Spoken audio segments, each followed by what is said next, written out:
Good evening. Tonight I bring you 2 glitch in the matrix experiences from Reddit. One is saved by a voice in her head from being hit by traffic, and another seems to be connected in ways that don't seem possible. Author name: Cold-Blooded Creatures. Story title: I woke up in the middle of the night sobbing for no apparent reason.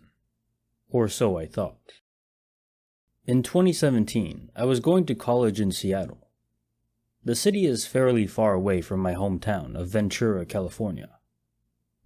One night in December, I woke up out of a dead sleep with tears running down my face and an extreme sense of dread and helplessness. To my recollection, I cried for a few good minutes and then instantly fell back to sleep. In the morning, I woke up to many phone calls and voicemails from my mother, who told me that a fire, Thomas Fire, had ripped through the hills and the neighborhoods that were developed on them, and many other parts of the county. My family had to evacuate in the middle of the night.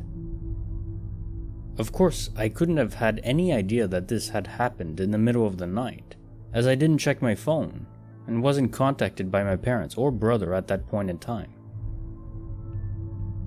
I remember feeling so struck by the idea that in some way, I must have known this was happening, and felt so strongly that I woke up crying right about the time my family was forced to leave our house.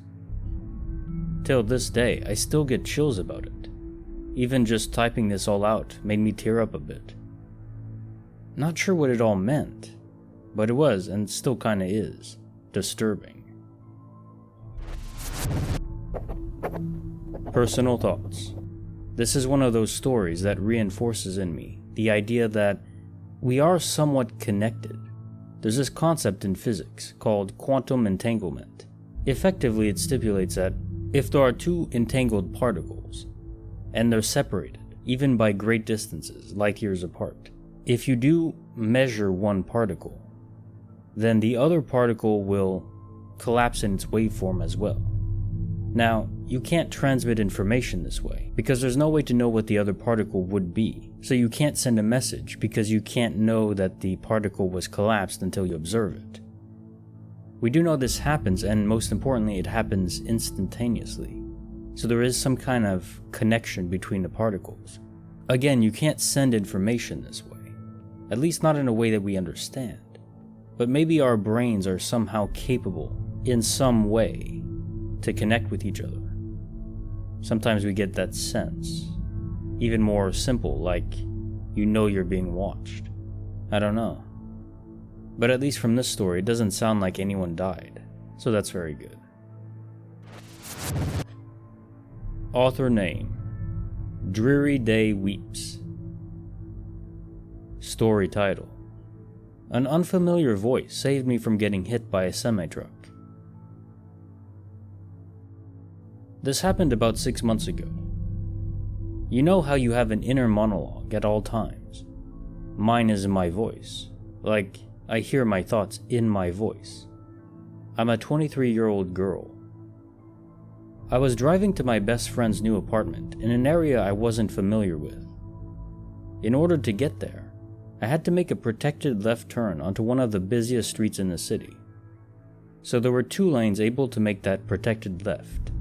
The innermost lane could make a U-turn or a left, and the outermost could only make the left. I was the first car in the rightmost lane, meaning that I couldn't see the traffic running perpendicular to me, because the car in the left lane was blocking my vision. He was pulled up further than me. But as I was watching traffic, I remember thinking in my voice, wow, I've been waiting at this light for a long time. So many cars on the road right now. Anyway, we finally get a left arrow. Again, I cannot see traffic running perpendicularly. I'm about to step on the gas when all of a sudden I hear a man's voice in my head yell, "Don't!" I'm too busy thinking, what the fuck? To put my foot on the gas. All of a sudden, I kind of come out of this daze to see that the car in the innermost left turn lane was in the middle of the intersection, swerving out of his lane and honking to avoid being hit by a semi-truck that had blown a red light. This probably only took a few seconds, but it felt like forever. I had to pull over once I finally got out of that intersection, and once I finally got to my friend's place, she told me I was white. I have no idea what it was that told me to not go, but I'm convinced I'd either be dead or seriously maimed if I had gone through that intersection. Like, if I hadn't been hit by the semi-truck, I'm sure I would have at least been hit by the car swerving to avoid being hit. Personal thoughts. This does sound similar to a guardian angel situation. Those times where you're being protected and don't necessarily know. But in this case, I don't know if it was an angel. I don't know if it was perhaps her subconscious, picking up on small clues that she wasn't aware of consciously. But the fact that her inner monologue had a different voice, that is very odd. I have one too, and it's always the same voice, my own voice.